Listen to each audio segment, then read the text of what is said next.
नमस्कार, पद्मेश 24/7 में आपका स्वागत है। आपके साथ मैं हूं अर्चना मिश्रा। सबसे पहले एक नजर आज की हेडलाइंस पर।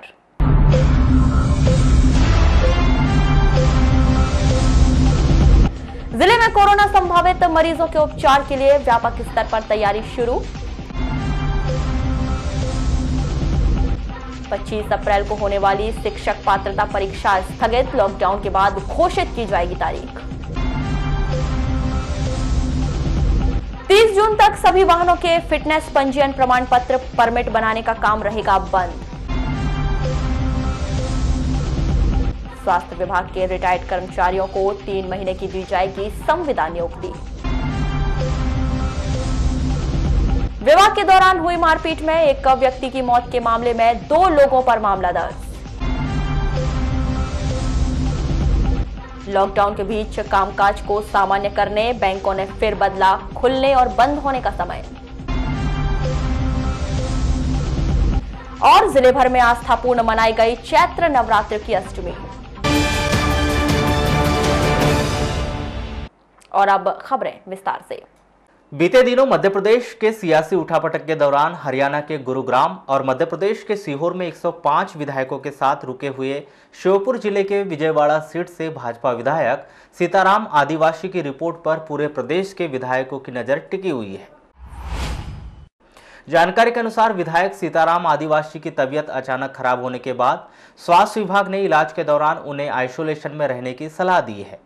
श्योपुर जिला अस्पताल ने उनकी कोरोना वायरस के सैंपल ग्वालियर स्थित डीआरडीओ भेजा है। रिपोर्ट का इंतजार किया जा रहा है। हालांकि अभी तक इस बात की पुष्टि नहीं हो पाई कि विधायक सीताराम आदिवासी कोरोना से संक्रमित है, लेकिन अचानक तबीयत खराब होने की वजह से यह खबर पूरे प्रदेश में सोशल मीडिया के माध्यम से जंगल में आग की तरह फैल गई। प्रदेश के अखबारों ने बकायदा इस खबर को प्रकाशित कर इसकी पुष्टि की, जिसके बाद विधायक सीताराम आदिवासी के साथ रुके हुए 105 विधायक की नजर अब ग्वालियर से आने वाली रिपोर्ट पर टिकी हुई है।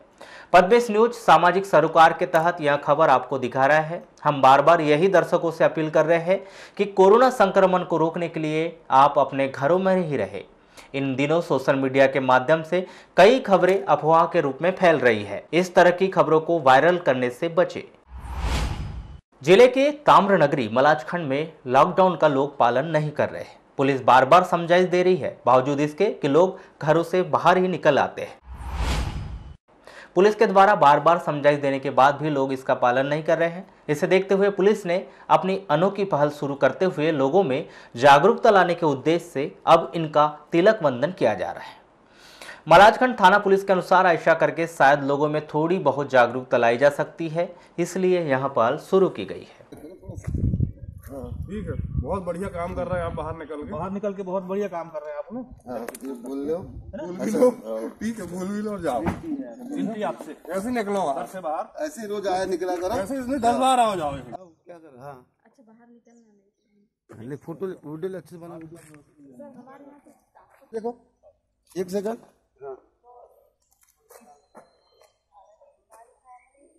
वैसे मतलब घूमोगे तुम? क्यों नहीं जी, क्यों बता, थोड़ा लगाओ ना जी।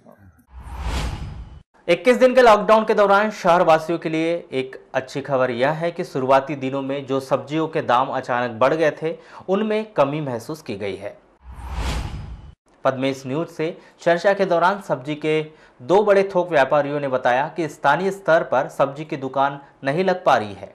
ठेले के माध्यम से सब्जी वार्ड के प्रत्येक गलियों तक पहुंचाई जा रही है। लगभग जैसे लॉकडाउन हुआ था 22 तारीख को, उसके बाद 22 तारीख से 23-24 तारीख को बहुत कीमत बढ़ गई थी, पर जैसे जैसे समय बीतते जा रहा है सब्जी में गिरावट हर दिन होते जा रही है। जैसे कि आप लोगों को मालूम होगा कि हम लोगों ने व्हाट्सएप और फेसबुक के माध्यम से भी इस कीमत को ओपन किया था, जिसमें लगभग टमाटर 6 से 7 रुपये 8 रुपये किलो के में बिक रहा है। शिमला मिर्ची 20 रुपये 15 रुपये में बिक रही है। भिंडी 15 रुपये में बिक रही है। और बहुत सारी जो चीज़ें हैं वो सस्ती हो गई है, क्योंकि एक तो मार्केट नहीं खुल रहे, दूसरी चीज़ ठेले में इतना माल नहीं आता कि यहाँ की मंडी से उतना माल चला जाए। तो हर लोगों के पास यहाँ पे जितने भी व्यापारी है थोक के, सबके पास अपना अपना माल यहाँ पे रहता है और वो पूरा नहीं बिकता, इस कारण से सस्ता हो गया। मतलब अब बालाघाट वासियों को कमी नहीं जाएगी सब्जी की? अब हम तो यहाँ से सस्ता बेच रहे, पर जो ठेले के माध्यम से यहाँ प्रशासन ने भी बहुत चिंता किया है कीमत की। तो जैसे ठेले के माध्यम से बिक्री, तो अब वो लोग सस्ता नहीं करेंगे तो इसमें हम कुछ नहीं कर सकते। सब्जी के दाम कम होने के पीछे बड़ी वजह यही बताई जा रही है कि लोकल से सब्जियां बहुत अधिक आ रही है। इसकी तुलना में इतवारी बाजार, गुजरी बाजार में दुकानें नहीं लग रही है।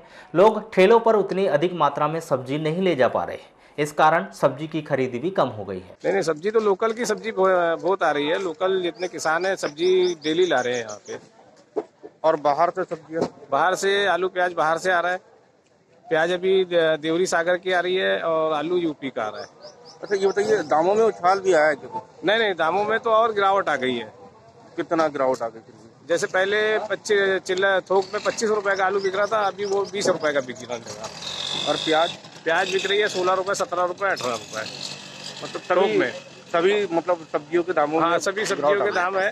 पत्ता गोभी 2 से 3 रुपए किलो बिकने लगी थोक में।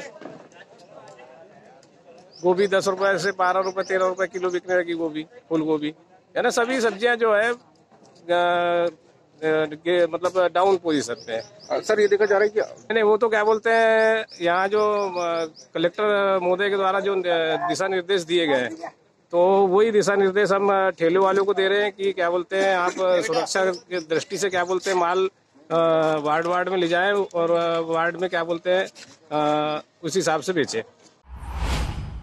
21 दिनों के लॉकडाउन के चलते दिहाड़ी मजदूरों व वन ग्रामों में निवासरत ग्रामीणों के समक्ष आजीविका की समस्याओं को देखते हुए परसवाड़ा के युवा एवं पुलिस प्रशासन की टीम के साथ सहायता के लिए हाथ बढ़ाते हुए मजदूर वर्ग व बैगा आदिवासियों को राहत देने का कार्य किया जा रहा है। परसवाड़ा थाना क्षेत्र के अंतर्गत कुमन गांव के बैगाटोला, कोरजा, पोंगारझोड़ी, चीनी, झिरिया, ठेमा सहित दर्जनों ग्रामों में पहुंचकर उन्हें राशन देकर मदद पहुंचाने का कार्य किया जा रहा है। मैं अभी ग्राम ढीपुर के बैगा टोला में आया हूँ। यहाँ में जानकारी मिली थी कि कुछ बैगा परिवार रहते हैं, क्योंकि इनके जीवन यापन का साधन ज़्यादातर कृषि मजदूरी होता है, जो कि लॉकडाउन के चलते बंद हो गया है जी। तो हमने पुलिस परिवार की तरफ से एक समाज सेवा के तौर पे ये कदम उठाया है कि हम इनके घर तक स्वयं आकर इन्हें भोजन, राशन, साबुन, तेल आदि की व्यवस्था करवाएंगे जी। प्रशासन अपने स्तर पे कार्य कर रहा है, ये हमने पुलिस के तौर पे अपने समाज सेवा के तौर पे अलग से कार्य किया है। अच्छा। और जो भी इन्हें समस्या आएगी हमने इन्हें बोला है कि हमसे संपर्क कर सकते हैं जी, और हमसे जितनी भी आवश्यक मदद बनेगी हम इनकी ज़रूर करेंगे जी सर। और सर अभी इसके पहले और कितने गाँव में अपन ये कर चुके हैं? हमने लगभग ASI साहब जो हमारे बनोटे जी, इन्होंने हमारे अधिकतर गांव कवर कर लिए हैं जी। और जहां से भी हमें और सूचना मिल रही है जी, तो हम मीडिया से भी अनुरोध करेंगे और अन्य समाज सेवियों से भी कि हमें सूचित करें कि यहाँ पे समस्या आ रही है जी, और हम तत्काल वहाँ पे जाके जो भी समस्या होगी उसका सुलझाएंगे। जिले के रामपहली थाने के अंतर्गत ग्राम चिकला में एक व्यक्ति विद्युत करंट से आहत हो गया, जिसकी रामपहली अस्पताल लाते समय मौत हो गई। बीती रात यह घटना उस समय हुई जब व्यक्ति आशीष पिता सुरेश वाघमारे 30 वर्ष अपने मकान की छत पर विद्युत कनेक्शन ठीक करने गया था। प्राप्त जानकारी के अनुसार 31 मार्च की रात करीब 9 बजे जब परिवार के लोग घर में सो रहे थे, तभी आशीष अपने मकान की छत पर विद्युत लाइन ठीक करने चढ़ा था। विद्युत लाइन ठीक करते समय अचानक विद्युत करंट लगने से आशीष बेहोश हो गया। 100 डायल की मदद से आशीष को रामपहली के हॉस्पिटल लाया गया, जहां चिकित्सकों ने आशीष को मृत घोषित कर दिया।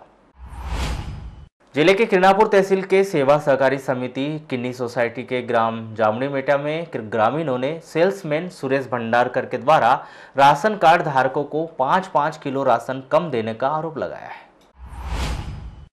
कुछ ग्रामीणों ने यहां तक बताया कि पूर्व में भी सुरेश भंडारकर के द्वारा कई बार राशन कार्ड धारकों को राशन कम देता रहा है और शाम को व्यापारी को राशन बेच देता है, जबकि राज्य सरकार के द्वारा पूरे 3 महीने का एक मुश्त राशन देने के आदेश जारी किए गए। चलिए सुनते हैं क्या कहते हैं ग्रामीण और सेल्समैन। वो ऐसा मामला है कि वो हमने बोले 5 किलो राशन क्यों कम दे रहा है, तो बोले तुम्हारे से बंद होगा तो कर लेना, ऐसा करके बोला, लाठी लेके दौड़ाता हूँ। किसके ऊपर? तो उसके भी मुकेश के पीछे। मुकेश के ऊपर आपने विरोध किया उसका? राशन ले रहा था जी मैं। चलिए, हाँ 5 किलो राशन कम मिल रहा है हमारे को। कहाँ पर? सोसाइटी में। सोसाइटी। कौन है सेल्समैन? सुरेश भंडारकर। सुरेश भंडारकर था। कल मैं गया सोसाइटी, राशन मेरे को तो कम नहीं दिया हो, मेरे पहले मैं मेरे काका जी को कम दिया था। मैं बोला 5 किलो राशन कम क्यों दिए हो भैया? सूरज भैया बोला उनको, तो बोले कुछ नहीं, बोले होता कौन है, बोले और लाठी लेकर दौड़ गए। उसके बाद में फिर वो गंधा यानी अपशब्द का उच्चारण करने लगा। उसके बाद में फिर मैं बोला अलग निकल गया। मैं बोला कम देते होंगे, मैं कुछ भी नहीं बोला उनको, सिर्फ राशन कम क्यों दे रहे हो यही पूछा उनसे। मेरे को राशन दिए उन्होंने, 9 किलो राशन उन्हीं पे है अभी। तो सभी को राशन कम दिए क्या? हाँ, सभी को राशन कम दिए। अच्छा, तुमने विरोध नहीं किया क्या उसका कि मैं विरोध किया, मैं बोला 5 किलो कम दे रहे हो, तो नहीं, बोले ऊपर से ही आया। बोले मैं बोला ऊपर से नहीं आया है, आप ही कम दे रहे हो। तो मेरे पे ऊपर लाठी लेके दौड़ गया। जो कार्ड, आपका कार्ड निरस्त कर दूंगा बोल रहा था। 5 किलो राशन हर कार्ड पे कम दिया उसने। तो अब उसको बोलने अपन गए तो लाठी लेके सोसाइटी में सेल्समैन दौड़ा। कौन सेल्समैन है? सुरेश भंडारकर। 5 किलो राशन कम दे रहा था? हाँ, 5 किलो राशन कम दे रहा। इसी बात पर हाँ, लाठी लेके दौड़ा। वो सभी को दे रहा था कि एक दो लोगों को दे रहा था? सभी को दिया, सभी को दिया। और कार्ड में बराबर चढ़ गया है और राशन 5 किलो कम हुआ। इस विषय में जब हमने जिला खाद्य आपूर्ति विभाग के अधिकारी मिलन तिवारी से बात की तो उन्होंने सेल्समैन का पक्ष रखते हुए कहा कि आवंटन नहीं होने के कारण ऐसा किया गया। वहाँ पर 5 किलो अनाज कम दिया जा रहा है, क्या ऐसे कोई आदेश जारी हुए हैं 5 किलो कम देने के? नहीं, ऐसा फिलहाल तो कोई ऐसा आदेश जारी नहीं हुआ है। हालांकि खाद्यान्न की कमी को देखते हुए विक्रेता और उपभोक्ता के सामंजस्य के अनुसार भी कई जगह राशन वितरण किया जाए। जी, तो ये आदेश नहीं है दरअसल, ये आप ऐसा मौखिक रूप से कह सकते हैं कि ये यदि ऐसी व्यवस्था हो तो हम अपने हिसाब से कर सकते हैं। दूसरी चीज़ सर, वहाँ अभद्रता को लेकर सुरेश भंडारकर पे आरोप भी लगे। वहाँ के ग्रामीणों ने बताया कि यदि 5 किलो के सवाल जवाब किए जाते हैं तो उसके लिए उन्होंने डंडे से मारने या बिल्कुल गाली गलौच वाली स्थिति कि आपके संज्ञान में है? नहीं, इस बारे में मुझे कुछ नॉलेज नहीं। आपके संज्ञान। लेकिन सर शाम तक ये भी होता है कि वो सेल्समैन 2 से 3 कट्टी उन व्यापारियों को दे देता है जो 5 किलो बचा के रखता है। तो क्या ये आपके संज्ञान में यदि है ऐसा तो क्या कार्रवाई करेंगे आप? नहीं, अभी तो फिलहाल तो मेरे संज्ञान में ऐसा कुछ नहीं है, लेकिन यदि ऐसा है सही तो उसकी जांच की जाएगी और जो भी यथासंभव कार्रवाई की जाएगी। कोरोना महामारी से निपटने के लिए सरकार के द्वारा परफॉर्मेंस राशि से पंचायतों को लगभग 30,000 रुपए खर्च करने के निर्देश जारी किए गए। यह खर्च मास्क, साफ सफाई व गांव को सैनिटाइज करने का कार्य करेंगे। लेकिन वर्तमान समय में सैनिटाइजर की कीमतें आसमान छू रही है और सैनिटाइजर की कमी होने के चलते सैनिटाइजर बाजार में आसानी से मिल भी नहीं पा रहे। इसको लेकर पंचायत के जिम्मेदार लोग काफी परेशान हैं। चलिए जानते हैं क्या कहते हैं स्थानीय जनप्रतिनिधि और पंचायत के अधिकारी। देखिए, जिस प्रकार से पूरे विश्व में कोरोना नामक भयंकर बीमारी से आज देश ग्रसित है, जूझ रहा है। आज जिस प्रकार से हमारे देश के प्रधानमंत्री मोदी जी के द्वारा आह्वान किया गया है संपूर्ण लॉकडाउन का, कहीं न कहीं उसको लेकर पूरे विश्व के जन समुदाय अपना अपना कर्तव्य निभा रहे हैं। परंतु मैं देखा है कि वर्तमान में कुछ भ्रमित मैसेज व्हाट्सएप, फेसबुक पे आ रहे हैं, जैसे कि ग्राम पंचायत स्तर पे 30,000 रुपए की राशि ग्राम पंचायत के सरपंच और सचिव को और रोजगार सहायक सैनिटाइजर, मास्क और जनता में वितरण करने के लिए कहा गया है कि ऐसी कोई भी राशि ग्राम पंचायत को सरकार के द्वारा अभी तक नहीं दी गई है और न ही किसी प्रकार का सरकार के द्वारा सहयोग ग्राम पंचायत के प्रतिनिधियों को किया गया है। यानी इस संबंध में कोरोना का जो प्रकोप है इसको देखते हुए राज्य सरकार ने 26/3 को ही एक आदेश जारी कर दिया है, जिसमें उनको परफॉर्मेंस राशि से 14 वित्त आयोग के जो मूल अनुदान है वित्तीय वर्ष 19-20 के, उसमें 7.5% जो राशि है 30,000 रुपये का खर्च करने का अधिकार दिया गया है। जहाँ तक अधिकांश ग्राम पंचायतों की जो समस्या शिकायत आ रही है उसका मूल वजह ये भी है कि हमारे सरपंच के कार्यकाल 24 तारीख को 7 ब्लॉकों खत्म हुआ था और 11 तारीख को 3 ब्लॉकों खत्म हुआ था, 4 ब्लॉकों का। ठीक है, तो हमारे सरपंच की जगह प्रधान प्रशासकीय समिति ग्राम पंचायत खालिस्तान बन गया। इन लोगों ने अपने प्रधान और सचिव इनके संयुक्त हस्ताक्षर बैंक को नहीं भेजे हैं, इसलिए इनको थोड़ी राशि आराम में।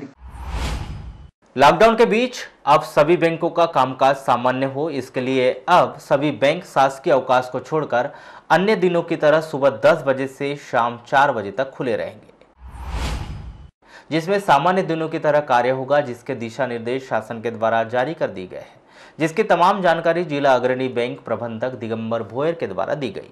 लॉकडाउन के पीरियड के दौरान मतलब देश बहुत विषम परिस्थिति से गुजर रहा है। लोगों के लिए अपनी रोज़मर्रा की चीज़ें जुटाना भी थोड़ा सा मुश्किल हो रहा है। इस संबंध में भारत सरकार और राज्य सरकार द्वारा मज़दूरों और गरीबों के खाते में जो है राशि डाली जा रही है और ये राशि की निकासी हो, इसके लिए बैंकिंग व्यवस्था, बैंकिंग जो सुविधा है उसको भी नियमित चलाने के लिए सरकार जोर दे रही है। इसी तारतम्य में भारत सरकार द्वारा सभी बैंकों को सूचित किया गया है कि बैंकों का जो है समयावधि वो नॉर्मल रूप से चलाया जाना चाहिए। इसी परिप्रेक्ष्य में स्टेट लेवल बैंकर्स कमेटी द्वारा हमारे मध्य प्रदेश में जितने भी समस्त बैंकर्स हैं उसके लिए दिशा निर्देश जारी कर दिया गया है कि जो समस्त बैंक जो है अपने निर्धारित जो ग्राहक सेवा का समय है उसके अनुसार 31 तारीख से नियमित कार्य करते रहें।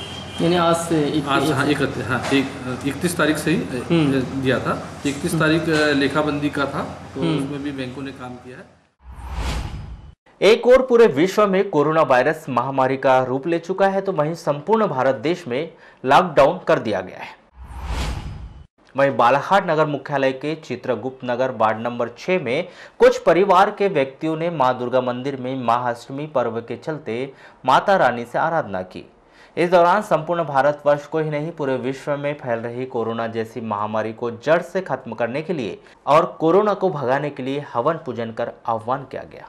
आज भगवती का अष्टमी का दिन है, दुर्गा अष्टमी का दिन है और जो कोरोना वायरस के रूप में जो देश पर इतनी बड़ी विपत्ति आ गई है तो हम लोगों के लिए सौभाग्य की यह बात है कि यह जो 9 दिनों तक माँ भगवती की सेवा चली है और अष्टमी और बहुत लोग कल नवमी के दिन यज्ञ हवन जो करेंगे तो उसका परिणाम ये है कि वातावरण में पूरे वायुमंडल में सतोगुणी प्रभाव उत्पन्न होगा और जिससे सभी प्रकार की जो नकारात्मक जो भाव हैं, जो नकारात्मक विचार हैं, जो नकारात्मक शक्तियां हैं, ये जो हानिकारक जो जीवाणु विषाणु हैं, ये सब नष्ट होंगे और हमारा वातावरण शुद्ध और पवित्र होगा। इसी कामना से आज हमने दुर्गा मंदिर में यज्ञ अनुष्ठान संपन्न किया। लॉकडाउन में किसी गरीब को अन्न की कमी न हो इसके लिए सरकार ने बीपीएल राशन कार्ड धारकों को अगले 3 महीने तक का राशन मुफ्त देने की घोषणा की थी, लेकिन यह कागजी योजना बनकर रह गई है। ऐसा ही एक नज़ारा वार्ड नंबर 1 में देखने को मिला, जहां वार्ड नंबर 1 में संचालित राशन दुकान पिछले 2 दिनों से बंद पड़ी हुई है और लोगों को राशन के लिए दर बदर भटकना पड़ रहा है। वहीं मुफ्त राशन के नाम पर पात्र हितग्राहियों को कभी राशन दुकान तो कभी नगर पालिका के चक्कर लगवाए जा रहे हैं। राशन चावल, गेहूं, शक्कर, गरीबी रेखा वाला कार्ड मिला नहीं का राशन? नहीं मिला। जैसे शासन की गाइडलाइन थी कि 3 महीने का राशन मिलेगा। हाँ, उनने नहीं दिया और उनने बोला कि सुबह खोले थे उनने बोला कि नगर पालिका जाओ फिर अनाज वहीं मिलेगा, ये बोले। तो फिर नगर पालिका गए, फिर नगर पालिका वालों ने बोले नीलू सोनी को पकड़ो। नीलू सोनी के घर गए तो उनने बोला कि मैं बाहर हूँ, ऐसा बोला। यहाँ से अनाज नहीं मिल रहा आप लोग को? अब नहीं मिल रहा है, अभी बंद है, नहीं मिल रहा है। कितने दिनों से बंद है दुकान? ये तो सर 2 दिन से बंद है और मैं इसके पहले भी आया था तो उनने बोला कि अप्रैल में लेना। क्या परेशानी आ रही है अभी आप लोग को? अभी खाने पीने की परेशानी है जी। सोसाइटी में आया था राशन लेने के लिए और कल सूचना मेरे को मिली थी कि अनिल भैया ने बताया कि बोले 1 तारीख को जाना, कार्ड लेकर और राशन लेके आना। जब मैं यहाँ राशन लेने आया तो सोसाइटी बंद। कब से बंद है बोलते? सोसाइटी कल भी नहीं खुली, आज भी नहीं खुला, कल भी बंद थी। क्या लगता है आपको क्यों नहीं खुल रहा है ये? अब ये क्यों नहीं खोल रहा है क्या मालूम। और 2 महीने से तेल भी नहीं मिल रहा है मट्टी का। उसको तेल के लिए हम बोल के बहुत परेशान हो गए। बोले मैं 20 तारीख को दूंगा, 10 तारीख को दूंगा, तेल दे नहीं। अच्छा, राशन में क्या क्या लेने के लिए आए थे? राशन में गेहूं, चावल और 1 किलो शक्कर मिलती है। 21 दिन के टोटल लॉकडाउन के दौरान ऐसे दर्जनों लोग हैं जो जिला अस्पताल में इलाज के लिए आए थे और अब अपने घरों को नहीं जा पा रहे। वहीं कुछ ऐसे लोग भी हैं जिनकी तबीयत खराब है और वह बीते कई दिनों से अस्पताल में भर्ती भी है। ऐसे ही करीब 200 लोगों को रोजाना शहर के युवाओं के द्वारा दोनों समय भोजन की व्यवस्था करवाई जा रही है। जो लोग बाहर से आ रहे हैं, जैसे कि मरीजों के साथ में हॉस्पिटल में रहने वाले व्यक्ति, कई लोग जो अपने घर नहीं पहुंच पाए हैं तो उनको नगर पालिका द्वारा उनके घर पहुंचाया जा रहा है, उनके लिए व्यवस्था की जा रही है। और जो लोग मरीजों के साथ में आए हैं उनके लिए होटलें बंद है, खाने पीने की व्यवस्था नहीं की जा रही है, तो हम अपने दुकान में बनवा करके वहाँ पे ले जा करके खाना खिला रहे हैं। तथा कुछ जो गाड़ी घोड़े से माल ला रहे हैं, कच्चा माल लेके आ रहे हैं, उनको भी खाने पीने का खाना नहीं मिल पा रहा है।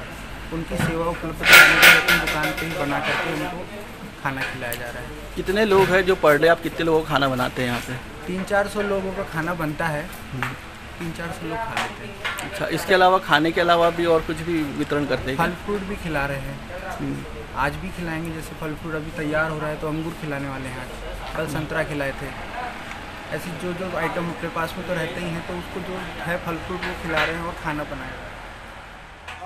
कोरोना संक्रमण वायरस रोकने के लिए सरकार ने 21 दिन का लॉकडाउन किया, जिसके बाद शहर से लेकर गांव तक जिंदगी थम सी गई। इस बात का सीधा असर मेहनत मजदूरी कर परिवार चलाने वालों पर दिखाई दिया।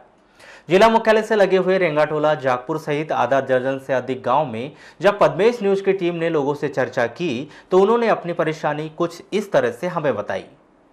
किसी ने बताया कि अब घर पर बैठे हैं, काम बंद हो चुका है, सरकार की मदद से जैसे तैसे गुजारा चल रहा है।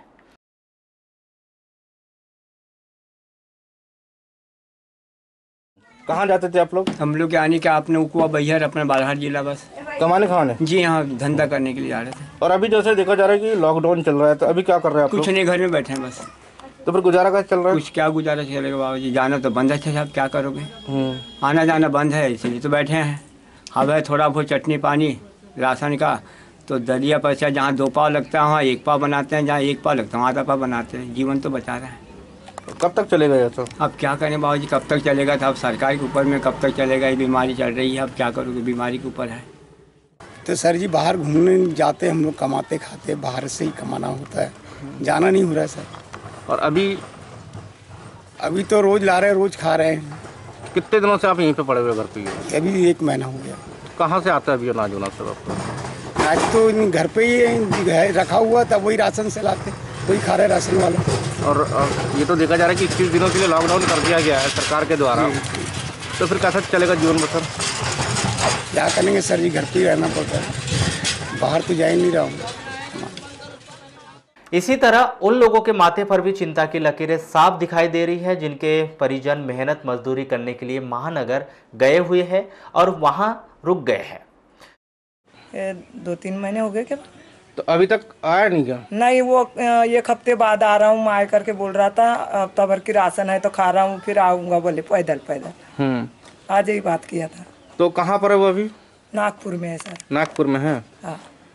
तो ये बताइए अभी आप लोग का गुजारा कैसे चल रहा है? अभी तो राशन पानी खत्म हो गया सर हमारा भी। अब खाते हैं, अब थोड़ा बहुत था तो वही कमा के लाता था पूरा? वो लड़का लाता था और हमारे यहाँ उनके पिताजी ला रहे थे सर। अब वो भी घर पे बैठ गए? वो घर में बैठ गए। कौन गया है? ध्रुवापुर। आपका कौन लगता है? देवर। कब से फंसे हुए वो? अभी वो मतलब ये जो कार्यक्रम चालू हुआ है जब से उन लोग वहीं पे पड़े हैं। तो कुछ बातचीत होती है उनसे? जी हाँ। क्या बोलते हैं वो? बोलते कि हम आएंगे कैसे, हम गाड़ी मोटर सब बंद है इसलिए हम आगे नहीं बढ़ सक रहे हैं। तो क्या मांग करना चाहते हैं शासन से आप? आने के लिए देख रहे हैं वो घर में, यहाँ गांव में। आज मजदूरी करने जाते हैं बाबा जी बालाहाट, नहीं गांव में नहीं और कहीं से कमान जाते। तो अभी काम मिल रहा है कि नहीं मिल रहा है? अभी कहाँ का काम बाबा जी, सब तो बंद है। तो फिर कैसे गुजारा कर रहे होंगे? अरे बड़ी परेशानी है बाबा जी अभी। कैसे परेशानी जा रही है?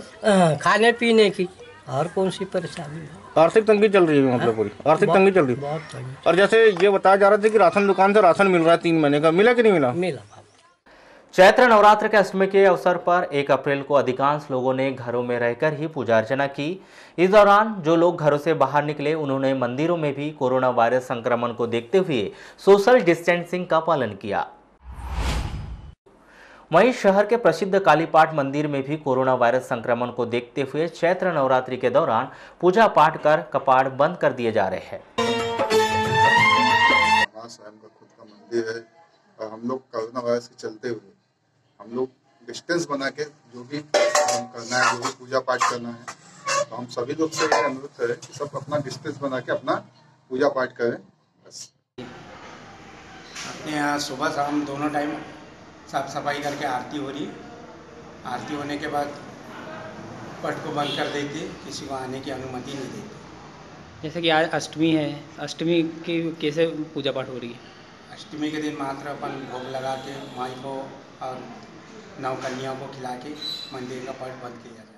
नहीं, भीड़ है ही नहीं, संख्या भी कम नहीं कहे तो कम है ही नहीं है। यहाँ के आसपास के स्थानीय जो मोहल्ले वार्डवासी लोग जो है, जो भक्त जो है यहाँ माता रानी के प्रसाद के लिए जो दिख रहे हैं। बाकी मंदिर में हर दिन प्रतिदिन 2 से 3 के अलावा यहाँ पर है ही नहीं है। मेरे द्वारा रोज सुबह आरती और शाम की आरती संपादित बाबा जी के द्वारा की जाती है। हम लोग 2 ही 3 व्यक्ति रहते हैं, उसके अलावा कोई नहीं है यहाँ पे मंदिर में। जैसे आप कैसे आ भी जाते तो किस तरीके का उनसे पालन करते? नहीं, गेट बंद रहता है, बाहर से ही अपन बोल देते हैं कि भाई मंदिर बंद है।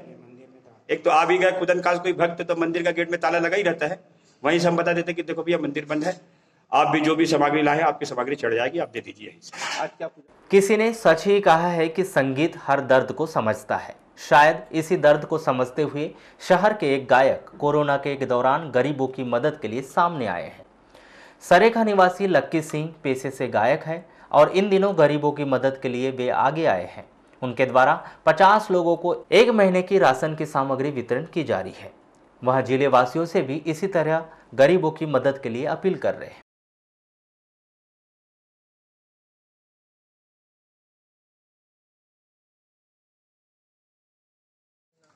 बाहर नहीं जाना है, बाहर नहीं जाना है, कोरोना को मिटाना है, कोरोना को मिटाना है। मेरे देशवासियों, मेरे देशवासियों, ये फर्ज निभाना है, बाहर नहीं जाना है, कोरोना को मिटाना है। आज इस मुश्किल की घड़ी में जो आज हमको जाति भेद समाज कुछ नहीं देखना है, सिर्फ हमको ये करना है कि एक दूसरे की सहायता करना है।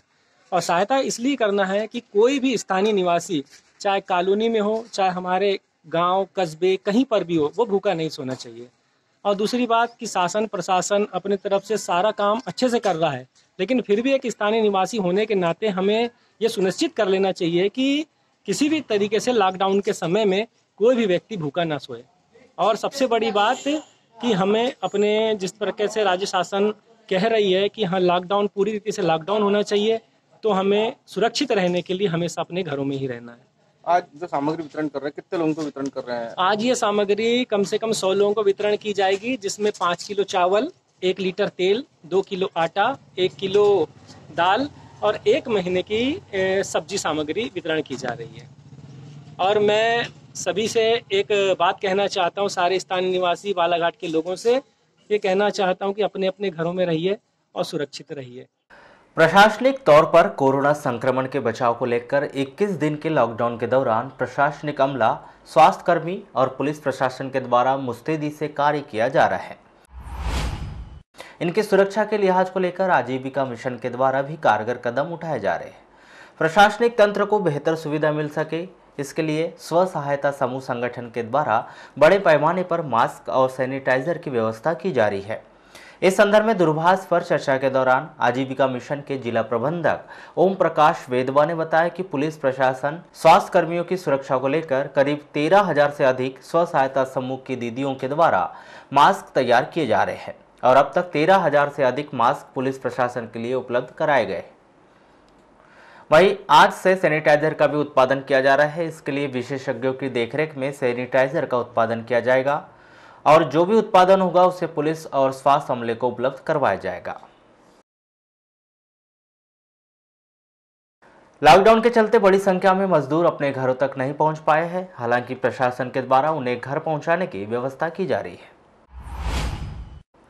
इसके बावजूद भी सैकड़ों की संख्या में ऐसे मजदूर हैं जिन्हें अभी भी घर पहुंचने का इंतजार है। मजदूरों की व्यवस्थाओं को लेकर भारतीय जनता पार्टी के द्वारा कारगर पहल की जा रही है, जिसके तहत अब भाजपा कार्यालय में खाद्यान्न केंद्र की स्थापना की जाएगी, जहां दानदाताओं के द्वारा जो भी खाद्यान्न दान किया जाएगा उसे मजदूरों को बांटा जाएगा।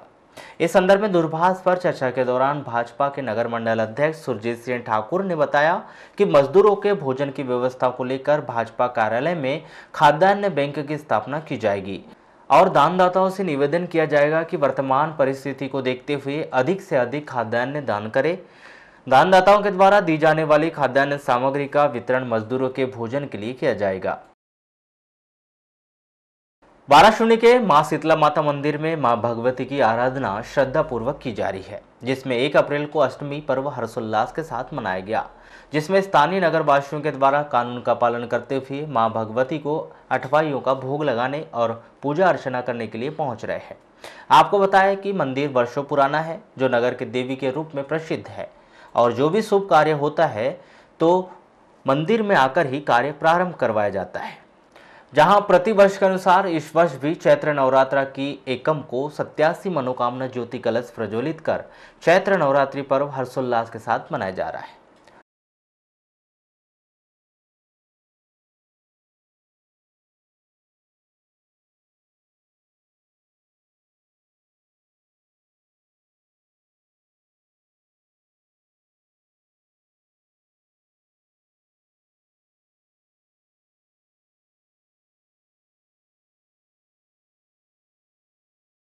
एक एक करके आ रहे हैं भक्त लोग। नवमी की तैयारी हमारी है। आज रात शाम को हवन करेंगे 7 बजे और कल विसर्जन करेंगे। एक एक कलश निकालेंगे शीतला माता जी के, बस बाकी कलश कितने कलश हैं? 97 और एक सार्वजनिक कलश है वाराणसी। जिस तरीके से भक्त लोग आ रहे हैं तो बाकायदा सोशल डिस्टेंसिंग का इस्तेमाल कर रहे हैं भक्त लोग। कोरोना वायरस के चलते पहले भारतीय रिजर्व बैंक ने रेपो रेट और रिवर्स रेपो रेट पर कैंची चलाई और अब सरकार ने आम आदमी को झटका दिया है।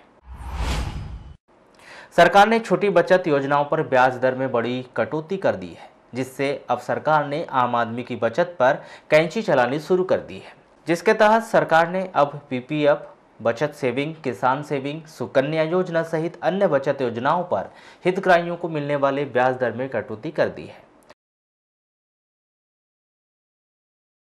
लॉकडाउन के पीरियड के दौरान मतलब देश बहुत विषम परिस्थिति से गुजर रहा है। लोगों के लिए अपनी रोज़मर्रा की चीज़ें जुटाना भी थोड़ा सा मुश्किल हो रहा है। इस संबंध में भारत सरकार और राज्य सरकार द्वारा मजदूरों और गरीबों के खाते में जो है राशि डाली जा रही है और ये राशि की निकासी हो, इसके लिए बैंकिंग व्यवस्था, बैंकिंग जो सुविधा है उसको भी नियमित चलाने के लिए सरकार जोर दे रही है। इसी तारतम्य में भारत सरकार द्वारा सभी बैंकों को सूचित किया गया है कि बैंकों का जो है समयावधि वो नॉर्मल रूप से चलाया जाना चाहिए। इसी परिप्रेक्ष्य में स्टेट लेवल बैंकर्स कमेटी द्वारा हमारे मध्य प्रदेश में जितने भी समस्त बैंकर्स हैं उसके लिए दिशा निर्देश जारी कर दिया गया है कि जो समस्त बैंक जो है अपने निर्धारित जो ग्राहक सेवा का समय है उसके अनुसार 31 तारीख से नियमित कार्य करते रहें। जिले के बिरसा तहसील के वनांचल क्षेत्र देवगांव पंचायत के शिकारी टोला बीट के जंगल से जलाऊ लकड़ी चुनने गए एक बैगा युवक पर बाघ ने हमला कर दिया। जानकारी के अनुसार सुकराजी बैगा अपने अन्य 2 साथियों के साथ जंगल में लकड़ी चुनने गया था। इस दौरान तीनों एक दूसरे से कुछ दूरी पर थे, तभी बाघ ने सुकराजी पर हमला कर दिया। जानकारी के अनुसार सुकराजी ने करीब आधा घंटे तक खुद के बचाव की कोशिश की, लेकिन बाघ ने एक पंजा उनके दाएं हाथ पर मारकर उसे जख्मी कर दिया। उसके दोनों साथियों ने शोर मचाते हुए बाघ को जंगल में खदेड़ दिया, जिससे अनहोनी नहीं हो सकी। जिले में ऐसा कोई भी व्यक्ति हो जिसने 15 जनवरी 2020 के बाद विदेश की यात्रा की हो तो तत्काल जिला प्रशासन को इसकी जानकारी दे दे, वरना जानकारी छुपाने वालों पर FIR दर्ज की जाएगी। जिला प्रशासन कलेक्टर दीपक आर्य ने स्वास्थ्य विभाग के माध्यम से जिले वासियों को 2 टूक चेतावनी दी और निर्देश जारी किए हैं। जारी किए गए पत्र में स्पष्ट रूप से कहा गया है कि ऐसे लोग विदेश से लौटे हैं, वह स्वयं और अपने परिवार के साथ समाज के लिए खतरा उत्पन्न कर सकते हैं। ऐसे लोग जल्द से जल्द जिला प्रशासन के लैंडलाइन नंबर 07632240102 पर फोन कर जानकारी दें। कोरोना संक्रमण लॉकडाउन की वजह से लंबे समय से शिक्षक बनने का ख्वाब सजा रहे प्रदेश के लाखों बेरोजगारों को अभी कुछ दिन और इंतजार करना पड़ सकता है। मध्य प्रदेश में कोरोना वायरस के संक्रमण को देखते हुए प्रोफेशनल एग्जामिनेशन बोर्ड यानी PEB ने 25 अप्रैल से शुरू होने वाली शिक्षक पात्रता परीक्षा स्थगित कर दी है। इसके विषय में जानकारी यही मिल रही है कि लॉकडाउन समाप्त होने के बाद परीक्षा की नई तारीख घोषित की जाएगी। कोरोना संक्रमण के फैलाव को रोकने के लिए संपूर्ण भारतवर्ष में लॉकडाउन घोषित किया गया है, परंतु आवश्यक वस्तुओं और राहत सामग्री के परिवहन पर प्रतिबंध नहीं है। जिला परिवहन अधिकारी अनिमेश गढ़पाल ने बताया कि लॉकडाउन के कारण परिवहन कार्यालय बंद होने की स्थिति में मोटरयान अधिनियम 1988 तथा केंद्रीय मोटरयान नियम 1989 के अंतर्गत जारी दस्तावेज का नवीनीकरण किए जाने में कठिनाई उत्पन्न हो रही है। इसे दृष्टिगत रखते हुए भारत सरकार सड़क परिवहन एवं राजमार्ग मंत्रालय ने वाहनों के फिटनेस प्रमाण पत्र, पंजीयन प्रमाण पत्र, परमिट चालकों के लाइसेंस तथा अन्य संबंधित दस्तावेज जिनकी वैधता 1 फरवरी 2020 से 30 जून 2020 तक की अवधि में समाप्त हो चुकी है या समाप्त होने वाली है, इनको 30 जून 2020 तक वैध मानने के निर्देश दिए गए। कोरोना वायरस संक्रमण के दौरान 21 दिनों तक लॉकडाउन में जिला प्रशासन के निर्देशों के परिपालन के तहत जिले की प्रवेश सीमा कंजई बैरियर में 29 मार्च से विशेष दल गठित कर अमले को तैनात किया गया है। प्राप्त जानकारी के अनुसार गत 29 मार्च से 1 अप्रैल तक सिवनी जिले की ओर से बालाघाट जिले की सीमा कंजई बैरियर में बाहर से 1090 ग्रामीणों ने प्रवेश किया है। वहीं कंजई सीमा से सिवनी जिले की ओर 137 लोगों ने पलायन किया है। अभी बाहर से जो आए हैं 58 लोग यहाँ से मतलब अपने बालाघाट जिले से बाहर गए हैं जी, और टोटल 146 लोग जी बाहर के जिलों से, इंदौर है, भोपाल है, कुछ राजस्थान से, कुछ आगे से और भी आए हैं। वो 148 लोग आ चुके हैं। तो उनके लिए क्या व्यवस्था की गई यहाँ पे? जो बाहर से लोग आ रहे हैं जी, जिनकी दूरी ज़्यादा है, बहुत दूर से आ रहे हैं लोकल वालों को छोड़कर, तो उनके लिए खाने की व्यवस्था है। यहीं ग्राम पंचायत कंजई के माध्यम से खाने की व्यवस्था यहीं पर की गई है, और बिस्किट पैकेट वगैरह और कुछ ऐसे फूड्स जो पैकेट में है, हाँ, जैसे अब उनको गंतव्य तक पहुँचाने, छोड़ने की व्यवस्था के लिए यहाँ जो हमारे वर्तमान सरपंच प्रतिनिधि जो हैं आनंद बिसेन जी जो हैं, उनने एक गाड़ी लगाई हुई है। वो गाड़ी यहाँ से उनको लोकल जो एरिया है वहाँ तक छोड़ देते हैं। लालपरा मुख्यालय से लगभग 16 किलोमीटर दूर स्थित ग्राम पंचायत बोट्टा हजारी में शासन प्रशासन के निर्देशों के तहत कोरोना वायरस संक्रमण के खिलाफ विशेष सतर्कता बरती जा रही है। ग्राम पंचायत बोट्टा हजारी के उप सरपंच लक्ष्मी नारायण झंझाड़े ने ग्रामीणों से अपील करते हुए कहा कि देश के प्रधानमंत्री नरेंद्र मोदी के द्वारा कोरोना वायरस के संक्रमण से बचने के लिए 21 दिनों का लॉकडाउन घोषित किया गया है, जिसका सभी ग्रामीण पालन करें। अनावश्यक रूप से बाहर ना निकलें, क्योंकि कोरोना वायरस एक ऐसी गंभीर बीमारी है जिसका कोई इलाज नहीं है, बचाव ही उपचार है। प्रदेश में मौजूदा कोरोना संकट में मुस्तैदी से कार्य कर रहे ऐसे अधिकारियों कर्मचारियों को आगामी 3 माह की संविदा नियुक्ति दी जाएगी। जो 31 मार्च 2020 को सेवानिवृत्त हुए कर्मचारी मौजूदा संकट से निपटने में योग्य अधिकारियों और कर्मचारियों की सेवाएं मिल सकेंगी। संविदा नियुक्ति के लिए वे अधिकारी कर्मचारी ही पात्र होंगे जो कोविड-19 के खिलाफ चलाए जा रहे अभियान में तैनात हैं। तृतीय और चतुर्थ श्रेणी के शासकीय कर्मचारियों को उनके जिला प्रमुख और सार्वजनिक उपक्रम के कर्मचारियों को उपक्रम के संचालक द्वारा अधिकृत अधिकारी संविदा नियुक्ति दे सकेंगे। नियुक्ति देने के पहले वे जिला कलेक्टर से यह प्रमाणित करवाएंगे कि संबंधित कर्मचारी कोविड-19 के खिलाफ चल रहे अभियान में कार्यरत हैं और उसे संविदा नियुक्ति दिया जाना आवश्यक है। कोरोना वायरस के संक्रमण से बचाव के लिए जिले में हर संभव प्रयास किए जा रहे हैं। देश और प्रदेश में कोरोना संक्रमित मरीजों की बढ़ती संख्या को देखते हुए जिला प्रशासन द्वारा कोरोना संभावित मरीजों के उपचार के लिए व्यापक स्तर पर तैयारियां प्रारंभ कर दी गई हैं।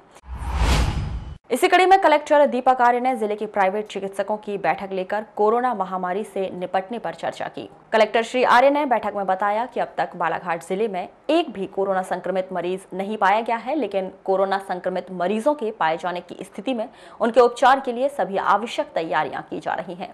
इसमें शासकीय के साथ ही प्राइवेट चिकित्सकों का भी सहयोग बहुत जरूरी है। जिला प्रशासन भी प्राइवेट चिकित्सकों को हर संभव मदद करेगा।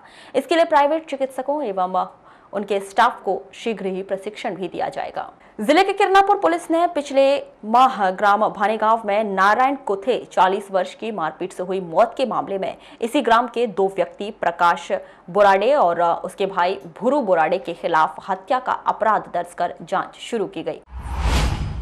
इन दोनों भाइयों द्वारा शादी के कार्यक्रम में नाचते गाते समय हुए विवाद को लेकर नारायण कुथे को चाकू और हाथ मुक्कों से मारपीट कर दी थी, जिससे गंभीर रूप से घायल नारायण की मौत हो गई थी। जानकारी के अनुसार पिछले 27 फरवरी की रात्रि 9 बजे ग्राम भानेगांव में शादी का कार्यक्रम था। शादी के इस कार्यक्रम में नारायण कुथे भी आया हुआ था। नाच गाना हो रहा था, घोड़े को नचाया जा रहा था। इस दौरान घोड़े को नचाने पर से घोड़े के मालिक भुरू और नारायण के बीच विवाद हो गया था। भुरू नारायण को चाबुक से मारपीट कर दिया था। नारायण रोड में गिर गया था। उसी समय भुरू का भाई प्रकाश आया और उसने भी नारायण को लात, हाथ, मुक्के से मारपीट कर दी, जिससे नारायण घायल होकर बेहोश हो गया था। नारायण को तुरंत ही किरनापुर के अस्पताल ले जाया गया, जहां उसकी मौत हो गई। 2 अप्रैल को रामनवमी के अवसर पर जिलेवासी घर पर रहकर ही यह त्योहार अपने परिवार के साथ मनाएं, लॉकडाउन का पालन करें। बालाघाट विधायक और पूर्व कैबिनेट मंत्री गौरीशंकर बिसेन ने जिलेवासियों से अपील की है कि लॉकडाउन का पूरी तरह से पालन करें, परिवार के साथ रहकर ही रामनवमी का त्योहार मनाएं, तभी कोरोना वायरस महामारी को हम हरा पाएंगे। पूरा विश्व और हमारा भारतवर्ष इस समय में कोरोना की महामारी से लड़ रहा है। मेरा पूरा विश्वास है कि आप सब भी पूरा सतर्कता बरतते हुए, नियमों का पालन करते हुए एक दूसरे से दूरी बनाए रखेंगे और इस कोरोना को हम सबको मिलकर के भगाना है, उसे हराना है। मेरा आपसे आग्रह है कि कल दीप जलाकर अपने घरों में ही रामनवमी का पर्व मनाएं, भगवान श्री राम की पूजा करें और पूरे भाईचारे के वातावरण में इस पर्व को मना करके जो लॉकडाउन है उसका पूरा हम सबको पालन करना है, जिससे इस कोरोना से हम निजात पा सके। लालबरा नगर मुख्यालय स्थित मां सतवहिनी मंदिर में चैत्र नवरात्र पर्व की अष्टमी के अवसर पर 1 अप्रैल को सादगीपूर्ण माहौल में आस्थापूर्वक हवन पूजन कार्यक्रम आयोजित किया गया।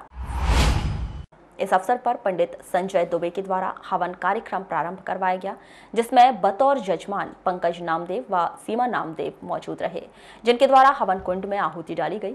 पूर्णाहुति के बाद कन्या पूजन और माता जी की आरती संपन्न की गई, जिसके बाद माता रानी को भोग लगाकर कन्या भोज करवाया गया। अष्टमी माता जी को हवन हो रहा है, माता जी का भोग लगा है, कन्या भोजन हो रहा है, जिसमें 3 कन्याओं को भोजन करवाए। कोरोना वायरस को देखते हुए हम लोगों ने ज़्यादा यहाँ पे ताम झाम बिल्कुल नहीं किए हैं। सिर्फ पंडित जी की यहाँ पे व्यवस्था की गई है। सुबह शाम की आरती पंडित जी कर रहे हैं और पूरे दिन पंडित जी अकेले रहते हैं यहाँ पे। मंदिर में किसी को भी प्रवेश करने नहीं देते। लॉकडाउन का पालन न किए जाने के मामले में कथित तौर पर निशाने पर आई तबलीगी जमात को लेकर पूरे देश में अलर्ट जारी कर दिया गया है। सभी राज्य सरकारें तबलीगी जमात की सर्चिंग कर रही हैं और यह पता लगाने की कोशिश कर रही हैं कि तबलीगी मरकज हजरत निजामुद्दीन से कोई जमात उनके राज्यों में मस्जिदों में तो नहीं पहुंची है। आपको बता दें कि वारासिवनी में भी प्रशासन ने इस मामले में संज्ञान लिया है और जमातियों से पूछताछ की है। वारासिवनी में 3 मस्जिदें हैं, जिसमें सिविल लाइन स्थित मस्जिद अल-फलाह तबलीगी जमात से ताल्लुक रखती हैं, जहां पर देश और दुनिया से हमेशा जमातें आती हैं। हमेशा जमातों के आने के चलते प्रशासन ने इस मामले में 1 अप्रैल को मस्जिद अल-फलाह पहुंचकर मस्जिद के इमाम सहित अध्यक्ष से संपर्क स्थापित किया। इस मामले में पद्मेश से चर्चा करते हुए मस्जिद के सदर सुलेमान खान ने बताया कि उनकी मस्जिदों में जमातें हमेशा आती हैं और अपनी तबलीग करने के बाद वह अन्यत्र स्थान के लिए रवाना हो जाती हैं। उन्होंने यह भी बताया कि उनका संपर्क हजरत निजामुद्दीन स्थित बंगले वाली मस्जिद से है, मगर पिछले 4 माह से उनकी मस्जिद में जमातें नहीं आई हैं। तबलीगी जमातियों के बालाघाट आने के विषय में अनुविभागीय अधिकारी केसी बोपचे बताते हैं कि उनके द्वारा जानकारी दी गई तो पता चला कि बीते कई महीनों से कोई भी जमाती बालाघाट नहीं आए। यही जानकारी उन्हें मिली है। नहीं, अभी 4 महीने से कोई जमात नहीं है। 4 महीने से कोई जमात नहीं आई है। और क्या ये माना जा सकता है कि जो दिल्ली निजामुद्दीन मरकज है, वहाँ के लोग जो हैं वो इसमें अपने यहाँ से टच में है? हाँ, ये बात तो सही है कि अपनी जमात का ताल्लुक दिल्ली मरकज से है, लेकिन 4 महीने से यहाँ तो कोई जमात नहीं है। तो ये माना जा सकता है कि अभी जिस तरीके से अपने कोरोना पॉजिटिव जो पाए गए उनसे संपर्क किसी का रहा हो? नहीं, ऐसा लगता तो नहीं, क्योंकि उन्होंने सारे ही लोगों ने क्या जिस दिन लॉकडाउन हुआ तब उन्होंने इन्फॉर्मेशन दी थी गवर्नमेंट को कि भाई यहाँ पर इतने लोग हैं इसलिए इनके निकल जाने की व्यवस्था बनाओ, लेकिन गवर्नमेंट ने साइड से कोई ध्यान दिया नहीं। और जब जो लोग थे वहाँ 1200 या 1500 लोग, उनमें कोई ऐसी बीमारी नहीं थी, बल्कि वो लोग कह रहे थे जब उनको लेके जा हॉस्पिटल ले जा रहे थे तो उन्होंने कहा भी कि हमारे को कोई बीमारी नहीं, कोई सिम्टम्स कोरोना वायरस के नहीं है। हजरत निजामुद्दीन बंगले वाली मस्जिद से उठा विवाद जो है पूरे देश में कोहराम मचा हुआ है। तबलीगी जमातें जो है लगातार निशाने पर है। जिस तरीके से जगह जगह पूरे देश में तबलीगी जमात की मस्जिदें हैं, इस वक्त वाराणसी में मस्जिद अल फलाह है जहां पर भी तबलीगी जमातें यहां पर आती हैं अक्सर। लेकिन इस मामले में हमने जब चर्चा की तो बताया गया है कि यहां पर किसी भी तरीके की पिछले 4 महीनों से किसी प्रकार की कोई जमात फिलहाल यहां पर नहीं आई है और ऐसा कोई कोरोना पॉजिटिव भी यहां पर दिखाई नहीं दिया है। हालांकि स्थानीय प्रशासन ने और जिला प्रशासन ने बाकायदा आकर यहां पर टहली है और जानकारी हासिल की है।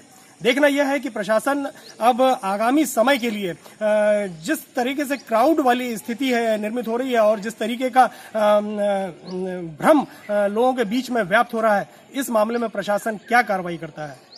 कैमरा पर्सन सागर देवगढ़ के साथ जाहिद हुसैन, पद्मेश न्यूज भारत। 21 दिन के लॉकडाउन के बाद लगातार नागपुर से मजदूरी करने गए लोगों का जिले में वापस लौटने का दौर 1 अप्रैल को भी जारी रहा। ऐसे ही 40 लोगों को जिला प्रशासन द्वारा बालाघाट से लामता और बैहर उनके गृह ग्राम जाने की व्यवस्था बस के माध्यम से की गई।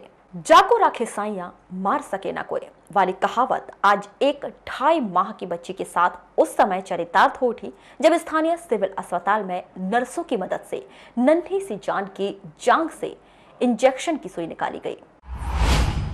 आपको बता दें कि वारा निवासी श्रीमती रेणुका आशीष पर्ते की पुत्री का जन्म 25 जनवरी को बालाघाट बूढ़ी अस्पताल में हुआ है। 1 अप्रैल को अचानक जब मां की नजर अपनी पुत्री की जांघ पर पड़ी तो उसने देखा कि उसकी पुत्री की जांघ में इंजेक्शन की सुई चुभ गई है। तत्काल अपने ग्राम की आशा कार्यकर्ता से उन्होंने संपर्क किया। सुई अपने आप ही निकल रही थी तो वो ही देखे और आ गए हमें। कहाँ से निकल रही थी? वो जांघ में से। कितने महीने का बच्चा है? 2 महीने का हो गया। 2 महीने का है। ये कैसे क्या हुआ था, कैसे क्या सुई गड़ गई थी उसको? अभी हमें कुछ नहीं पता। ये 25 जनवरी की डिलीवरी थी, आईसीयू में शिफ्ट किए थे। 1 महीने तक के आईसीयू में रहे। 1 महीने तक आईसीयू में रही। हाँ। उसके बाद कैसे क्या समझ आया कि सुई है वहाँ पे करके? वो आज ही निकली ना, हमको कुछ पता है सुई गड़ी थी क्या नहीं गड़ी थी, हमको क्या पता। तो गठान टाइप हो गई थी क्या? गठान टाइप हो गई। और रोती रही होगी बच्ची? बहुत रोती थी, रात के समय सोती ही नहीं थी। तो फिर आपने चेक करा है लड़की को? चेक वहीं पे ऐसे ही रोती थी बहुत, तो बड़े डॉक्टर को दिखाए तो बच्चे ऐसे ही रोते कह के बोलने लगे, रात के समय रोती कह के बताने लगे। आशा कार्यकर्ता ने बताया कि यह स्वास्थ्य विभाग की बहुत बड़ी लापरवाही है जिसमें बच्ची के साथ कोई भी अनहोनी घटना घटित हो सकती थी। बहरहाल सुई निकल जाने के बाद बच्ची स्वस्थ है। क्या हुआ, ये अपने ग्राम पंचायत वारा टोला की महिला है। इनकी बेटी करीबन 2 महीने की हो चुकी है। जब पैदा हुई थी तो थोड़ा कम वजन था तो आईसीयू में रखा गया था। आईसीयू में इनका मतलब जो भी इलाज चल रहा था, परंतु वहाँ की नर्स लोगों की लापरवाही हो या वहाँ के डॉक्टरों की लापरवाही हो, तो उस लापरवाही से उस बच्ची के पैर में सिरिंज जो सूजी जो लगाते हैं सिरिंज से, वो नीडल मतलब बच्चे के पैर में चुभी हुई थी। अब कब से छुपी हुई थी, 1.5 महीना तो हो गया। 1.5 महीने बाद में उस बच्चे का मतलब नीडल बाहर आते उनको समझ में आया तो हमें जानकारी दिए। हम उसी गांव में कोरोना वायरस का मतलब सर्वे कर रहे हैं, जिसमें हमें जानकारी मिली। हम तत्काल गए और तत्काल देख के हमने देखा तो सूजी ऊपर मतलब आ रही थी, तो हमने सीधा उनको हॉस्पिटल लेके आए। हॉस्पिटल में जब उनने देखा तो वो नीडल वहां से मतलब पैर से बच्ची के पैर से निकली है। बच्ची का पैर में बहुत ज्यादा सूजन है। इसके पहले इनने हमें जानकारी दिया था कि बच्चा बहुत रो रहा है, परेशान कर रहा है, पैर में सूजन टाइप का है, तो हमने इनको बोला था। जनपद पंचायत वारासिवनी अंतर्गत आजीविका मिशन के माध्यम से मास्क तैयार कर उन्हें ग्रामीण अंचलों में वितरित किया जा रहा है। कल्याणी महिला आजीविका संकुल स्तरीय संगठन वारासिवनी इस दिशा में लगातार कार्य कर रहा है। लगभग 6 सिलाई मशीनों के माध्यम से मास्क यहां पर तैयार किए जा रहे हैं। जनपद द्वारा है, सर जी ने लाके दिए हमारे को, तो हम बना रहे, बोले जन सेवा करो, आप बनाओ ऐसा। तो आपके इस कार्य में कौन कौन लोग सहयोग कर रहे हैं? मेरे साथ में ज्योति पटले हैं, मैं हूँ, रेखा फलवान है। अच्छा, परिवार के लोग भी? परिवार के भी हैं, हमारे यहाँ के हैं, सुभाष फुलवान हैं, मेरे 2 बच्चे हैं और इनके भी 2 लोग भी लगे हुए हैं। हाँ, ये भी हमको पूरा सपोर्ट कर रहे हैं। पूरा सपोर्ट कर रहे हैं। ये हमारा 4 दिन से चल रहा है मास्क बनाने का काम। जनपद से सर लोग आए हमारे यहाँ पर और उन्होंने हमको बोले कि अभी मास्क बाहर से जो लोग आ रहे हैं उनको मास्क देना बहुत जरूरी है, तो आप लोगों को मास्क तैयार करना होगा। तो फिर हमारे मोहल्ले में सारे गरीब लोग हैं, 5-6 लोग मिलकर बना रहे हैं। तो सर ने पूछे इसके समूह हमारी आरोही जनजीवन समूह है जो आरोही करके, तो इस समूह के माध्यम से हम लोगों ने ये बनाना चालू किया। और सर ने ये भी बोले कि जैसा कि आपको जानकारी है, कोरोना वायरस देश के अंदर हाहाकार मचा हुआ है और जिसको सोशल डिस्टेंस को लेकर काफी इसमें दिक्कत आ रही है। इसी के तहत हम लोग गाँव में लोगों की सुरक्षा के संगठन के माध्यम से NRLM बना हुआ है संगठन, इसके सहयोग से समूह की दीदियों से हम मास्क तैयार करवा रहे हैं और पंचायत गाँव को कहकर उनको सुरक्षा और बुलेटिन के अंत में एक बार फिर नजर डालते हैं आज के हेडलाइंस पर।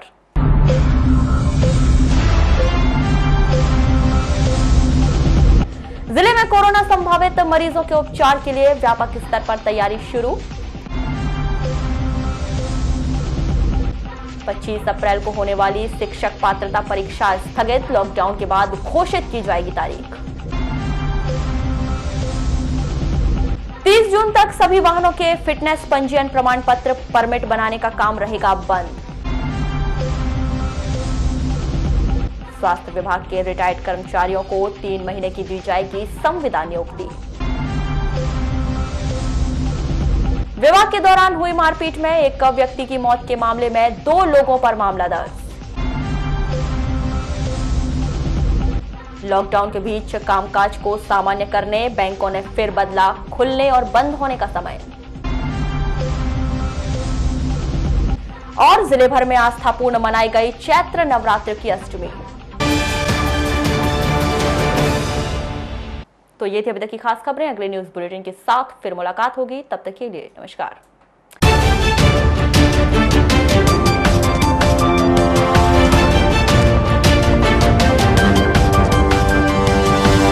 Moving